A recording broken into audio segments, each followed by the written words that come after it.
एक बात ध्यान रखना, ब्राह्मणों से कदापि बैर मत करो। ब्राह्मण हैं जो गायत्री उपासक हैं, शिखा बंधन, और ब्राह्मणों से भी निवेदन है अपने ब्राह्मणत्व को मत खो।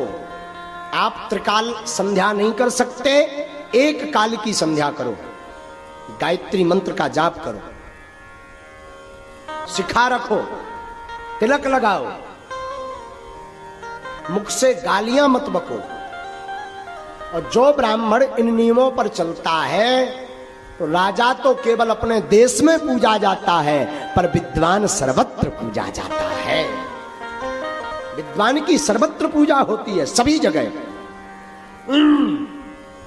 और बड़ा सुंदर अवसर चल रहा, अभी महाराज आपको बताएं, पितृपक्ष का महीना चल रहा है। कौन सा महीना चल रहा?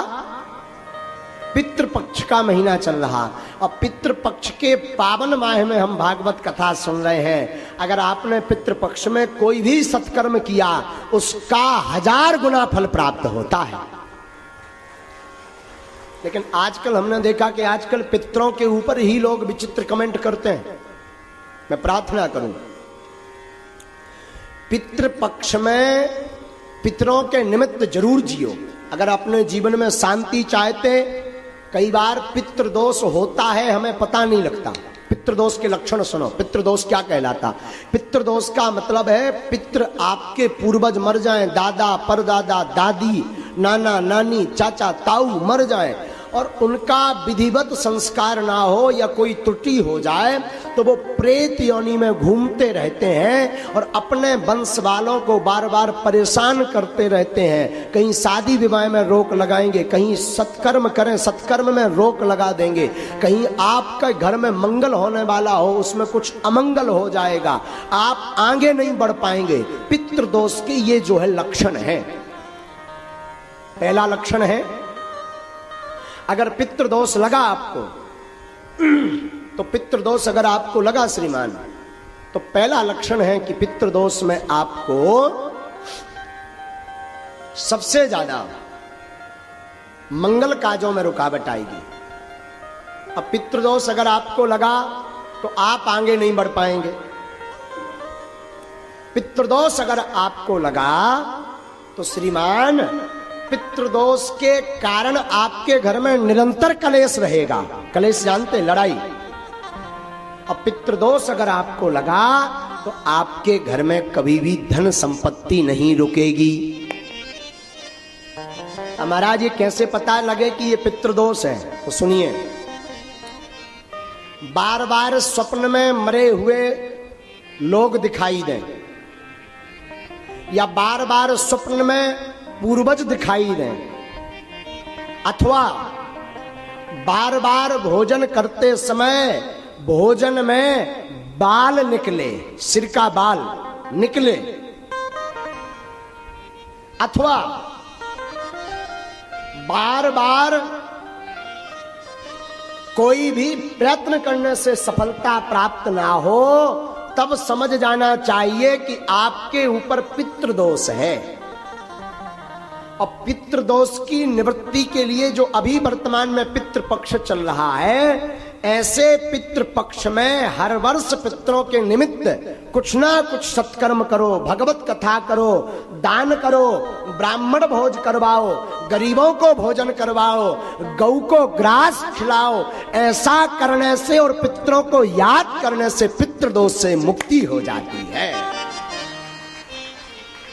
लेकिन आजकल हमने देखा इसे कई जो है कम बुद्धि के लोग, हीन बुद्धि के लोग पितृपक्ष को ही मजाक में ले लेते हैं, कहते ये सब कपोल कल्पना है। मेरी व्यासपीठ से प्रार्थना है श्रीमान, पितृदोष से निवृत्ति चाहिए तो पितृपक्ष में सत्कर्म जरूर करिए, वरना आप एक नहीं 100 मूड के हो जाएं। अगर पितृदोष लगा तो जीवन में आप कभी भी सफल नहीं हो सकते। एक बात। दूसरी बात, शायद धोखे से एक बार सफल हो गए। देखो, प्रतिष्ठा प्राप्त कर लेना कठिन नहीं है आज के सोशल मीडिया के जमाने में, नाम कमा लेना कठिन नहीं है आज के जमाने में, पर प्रतिष्ठा को स्थिर रखना, उच्च स्तर पर बने रहना बड़ा कठिन है। इसलिए पितरों के निमित्त जरूर पूजा करो। अगर पितरों की आपको स्मरण नहीं है कि हमारे पूर्वज कब खत्म हुए थे, किस तिथि को खत्म हुए थे, तो अमावस्या के दिन ब्राह्मण भोज करवाओ, भागवत करवाओ, सुंदरकांड का पाठ करवाओ। आपके पास धन नहीं तो सत्यनारायण की कथा सुनो। आपके पास बिल्कुल गरीबी है तो घर पर बैठकर पूरे परिवार सहित भगवान नाम का संकीर्तन गाओ।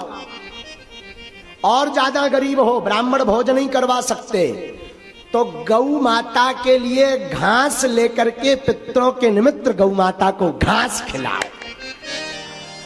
इससे भी पितृदोष से मुक्ति मिलेगी। और एक बढ़िया उपाय बताएं, पूर्वजों को तो लगभग सब मानते होंगे, शायद पूर्वजों को आप मानते हैं और आपको लगता है कि पितृदोष है और इतना भी नहीं कर सकते, तो पितृपक्ष के 15 दिन पितरों की दिशा है दक्षिण दिशा। पूर्वज कहां निवास करते हैं? दक्षिण में। वैसे तो 15 दिन तक उनको जल दें, 15 दिन तक उनके नाम का दीपक रखें, 15 दिन तक दक्षिण दिशा में उनके नाम का भोजन रखें। लेकिन एक बात बोलूं, अतिशयोक्ति नहीं होगी। जियत पिता को दीनना नीर, मृतक पिता को हलवा खीर। जब तक बाप जिंदा रहो सो पानी नहीं पिलाया, और पिताजी मर गए सो हलवा खीर खवा रहे। हमारे पिताजी कौवा बन के आएंगे और कौवा बन के खाएंगे ठठरी के बरे है? जब तक बाप जिंदा रहा तब तक पानी नहीं पिलाया, और मर गया तो कह रहा कौवा बन के आएगा। कौवा को अंग्रेजी में क्या कहते हैं? क्रॉक्स। हाँ, जो भी हो समझ जाओ है? तो जियत पिता को पानी नहीं पिलाया, मर गया तो बाप कौवा बन के आएगा। और सुनिए, जियत पिता को दंगम दंगा, मृतक पिता पहुंचाए गंगा। जब तक बाप जिंदा रहा तो मारपीट करते रहे, और बाप मर गया सो गंगा जी सपरा रहे ठठरी के वरे है?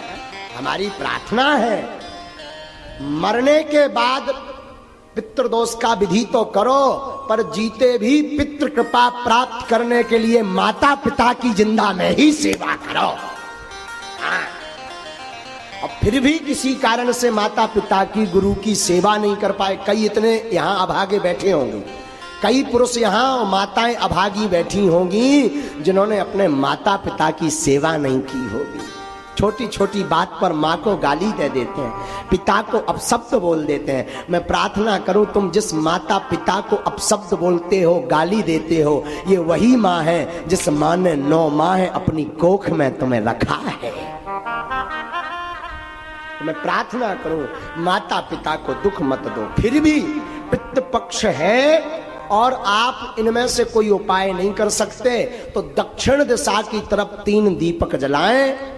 सरल उपाय सुनिए, दक्षिण दिशा की तरफ 3 दीपक जलाएं और अपने पूर्वजों को प्रणाम करके बोलें, हमसे जो भी भूल हुई क्षमा करना, और उनकी याद में 2 आंसू बहा दें। इससे बड़ा श्राद्ध का कोई उपाय नहीं है।